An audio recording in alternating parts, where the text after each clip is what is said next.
Egypt stands out among countries for its intriguing historical relevance and its unique cultural practices.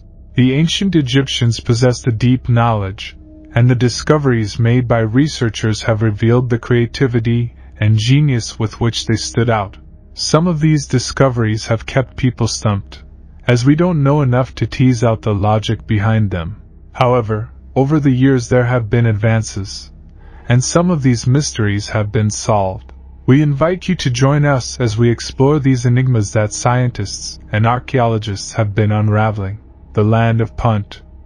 In ancient times, the Egyptians were experts in choosing elegant gifts, even for the pharaohs.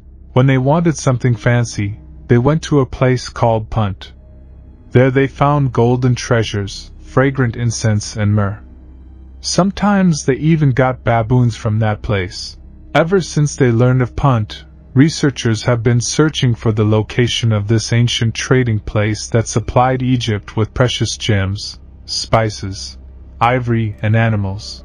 Although there is no ancient map to guide them, interesting clues have come from the baboons. Scientists studied baboon mummies and analyzed their bones, hair, and teeth for strontium, comparing them to baboons in Africa today. It turned out that some were from Egypt, but others were from Ethiopia, Eritrea, Djibouti, Somalia, and Yemen. At one time, all of those areas were considered part of the Land of Punt. This research not only teaches us about the ancient trade routes that influenced history, but also highlights the need to explore more in Eritrea and Somalia. Who knows what secrets might be waiting there to be discovered? Details of the construction of the Great Pyramid. In 2013, French and Egyptian archaeologists made a significant discovery in Wadi el-Jarf, an ancient port on the Red Sea. Pierre Taulet and Gregory Maroud found inscribed papyrus fragments, the oldest texts found in Egypt. Among them was a record from the 27th year of the reign of Pharaoh Khufu, detailing the construction of the Great Pyramid at Giza.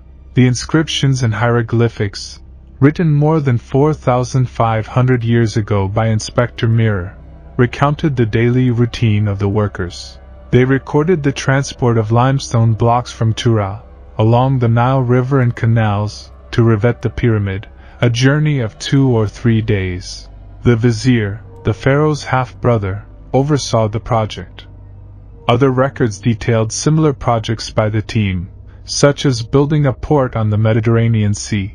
These findings support human construction of the pyramids and discredit ideas of alien intervention. Mummification in ancient Egypt. The purpose of mummification in ancient Egypt was not to preserve bodies for the afterlife, as many have always assumed. Instead, it seems that this elaborate process had more to do with guiding the departed into a divine existence. This fresh perspective could change what we've learned about mummies. Campbell Price, the curator of the Museum of Egypt and Sudan, explained it when he pointed out that this turns what we have believed all along. It seems that Victorian researchers in the West were the first to spread misinformation about preservation. They mistakenly linked ancient Egyptian practices to how fish are preserved, both of which involved salt. However, the salt used by the Egyptians was very different from that used to preserve fish. This special salt was a mixture of soda ash, sodium bicarbonate, sodium chloride, and sodium sulfate. It was naturally abundant around the Nile lake beds and played a crucial role in its mummification process.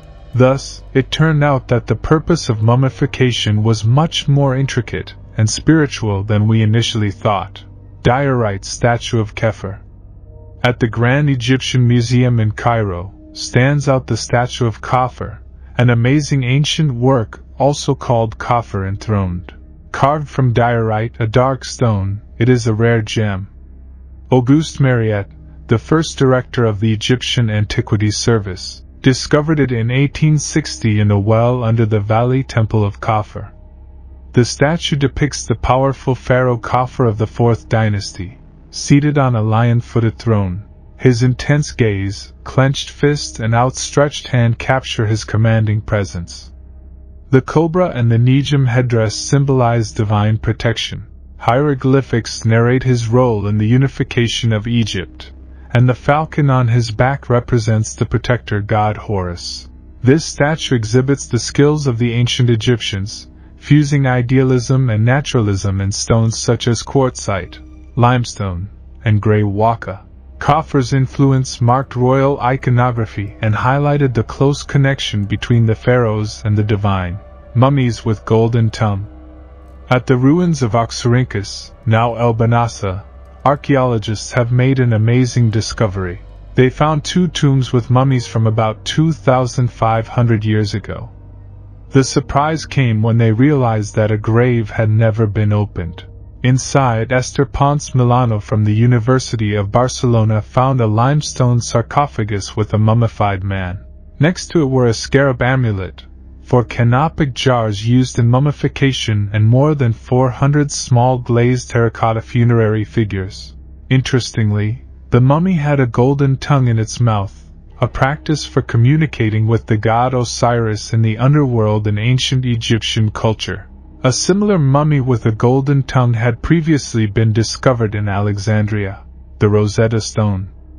During Napoleon Bonaparte's campaign led by the audacious Pierre-François Bouchard in 1799, a group of soldiers discovered the Rosetta Stone. This happened about 35 miles east of bustling Alexandria, in a place now called Rosetta. The Rosetta Stone is a true marvel, made of black basalt. It was nearly 4 feet long and stretched 2.5 feet wide. What made it stand out, however, were the ancient inscriptions carved on its surface in 3 different languages: Greek, Egyptian hieroglyphics, and Egyptian demotic script. At that time, only Greek could be understood, and the other 2 texts remained a mystery. Brilliant mints like Thomas Young and Jean-François Champollion later got involved and decided to crack the code and find out the truth. Through their intelligence and determination, they discovered that the Greek inscription contained the same message as the hieroglyphic and demotic text. In ancient times, these stone slabs were very important and treated with reverence, and were placed in important temples throughout Egypt. Now the Rosetta Stone stands in the great rooms of the British Museum, like a bridge connecting ancient and modern understanding.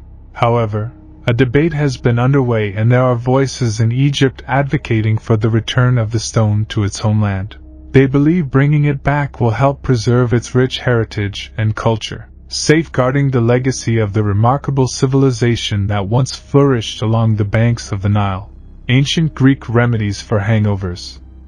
An interesting piece of information emerged from a recently translated Greek papyrus, a remedy for a headache after drinking.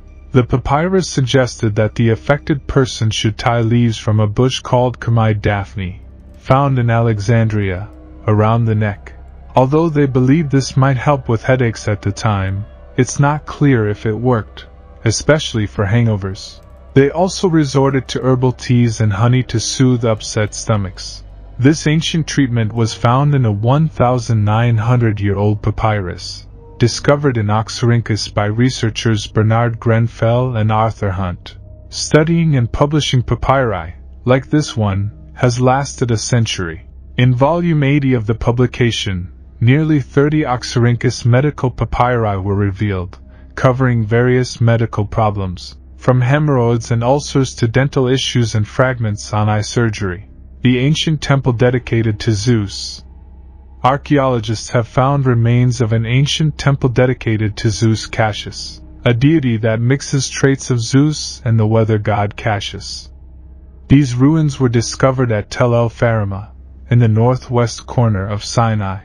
In Greco-Roman times, it was called Pelusium, a city with historical value as a port and fortress.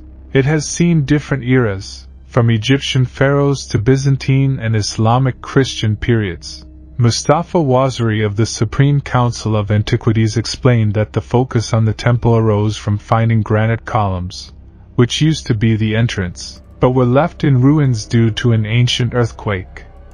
These columns were transported from Aswan in southern Egypt. Greek inscriptions found by the Egyptologist Jean Clary also pointed to the existence of the temple in Greco-Roman times.